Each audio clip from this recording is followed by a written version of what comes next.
semua TPS itu maksimum tuh 300 suara. Kok ada laporan seolah-olah eselon yang mendapatkan 800, 700. Sahabat semuanya, ada dua hal sikap dari pendukung paslon 02 yang tidak rasional menurut saya. Baik itu komentar-komentar mereka di media sosial ataupun pernyataan jubir mereka, komentator-komentator mereka di media-media sosial, podcast maupun televisi. Sehingga menurut saya ini tidak ada gunanya kita tanggapi. Tapi karena ini sering berulang, lalu kemudian mereka ada yang menyerang pun di media-media sosial, komentarnya, kemudian juga ada yang sudah menyerang juga di WhatsApp, maka saya terpanggil juga untuk menjelaskan ini. Mudah-mudahan video ini sampai kepada mereka.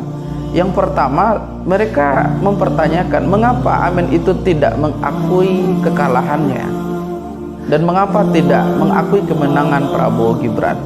Nah, pertanyaannya, kapan Amin itu kalah dan kapan Prabowo Gibran itu dinyatakan menang? Kan tidak ada. Kan itu klaim sepihak mereka saja berdasarkan indikator hasil dari quick count. Sejak kapan quick count dijadikan landasan untuk menentukan kemenangan sebuah paslon?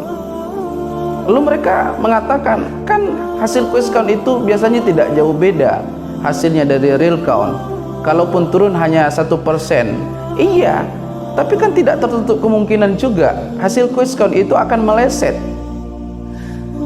Yang jadi pertanyaannya, tidak ada di dalam undang-undang bahwa hasil quick count itulah yang menganggap sebuah paslon itu menang atau tidaknya. Kita tunggu prosesnya. Ini kan masih awal lagi, masih berjalan lagi. Mengapa terlalu awal untuk mengklaim kemenangan itu? Bersabarlah. Karena kenapa? Orang yang panik itu biasanya memang dia tergesa-gesa dalam bersikap. Karena untuk menyembunyikan keburukannya, maka dia akan nampakkan perfeksionisnya. Nah, itulah alasan kami mengapa pihak Amin itu belum ada pernyataan mengatakan Prabowo Gibran itu menang, karena memang tidak diakui dan tidak sah secara undang-undang. Nah, itu yang pertama. Yang kedua juga, mengapa pihak Amin itu selalu berkuar-kuar mengatakan paslon 02 itu curang lah, inilah, itulah. Nah, kalau tidak ada api, tidak akan mungkin ada asap. Pernyataan itu berdasar dan beralasan bagi pihak Amin. Kecurangan itu nampak secara kasat mata di media-media sosial dan ditemukan di lapangan langsung. Jadi wajar pihak Amin itu mengatakan banyak kecurangan yang terjadi. Coba lihat data-data yang masuk ke KPU, coba.